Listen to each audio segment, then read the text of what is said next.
তুমি সত্যি সত্যি প্রবাসীরা ডিভোর্স দিবা? তারে যদি আমি ডিভোর্স না দিই, তোমার বিয়েটা কেমনে করব? শোনো, জেলফাঁসি যাই হোক, আমার সিদ্ধান্ত ফাইনাল। সত্যি সত্যি আমার ডিভোর্স দিবা? ডিভোর্স আমার মিথ্যা মিথ্যা হয় নাকি? তুমি যদি আমার সাথে সংসার করতে না চাও, আমি তো আর জোর করে তোমার সাথে সংসার করতে পারবো না। আমি অবশ্যই তোমার ডিভোর্স দিব, কিন্তু মানুষের মুখে যেটা শুনতেছে আমার বিশ্বাস হইতেছে না। কি কারণে তুমি আমার ডিভোর্স দিবা? তুমি কেন কইবা আমার একটু? তুমি মাইন্ডের কাছে যেটা শুনছো সেটা সত্যি কথা। আমার বিয়া করে রেখে 1 মাসের মাথায় বিদেশ গেছো গা।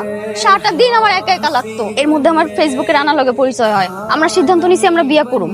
ও, এর লেগে তুমি আমার অ্যাকাউন্ট খালি কইলা রানার অ্যাকাউন্ট ভরছো, তাই না? কিসের অ্যাকাউন্ট? কয়েকদিন আগে তুমি একটা দামি বাইক রানারে কিনা দাও নাই? সিসি টুম্পা সি, এত জঘন্য হয়ে গেছিস তুই। জামালের সংসার করতে তোর ভাল লাগে না? না, জামালের টাকা ভাল লাগে। ভাগ ভাবি, ও কি আর আপনার আমার কথা শুনবে এখন? তুমি কই পোলার নাম্বারটা আমার দিতে পারো? তার নাম্বার তোমারই দিমু কেন? বলো কি আমি একটু কথা কইতাম? তুমি কেন তার সাথে কথা কইবা? আমি কি তোমার এই জিগায় হার লগে প্রেম করছি? ওই পোলার নাম্বার বাইর করতে কি আমার 1 মাস লাগবে?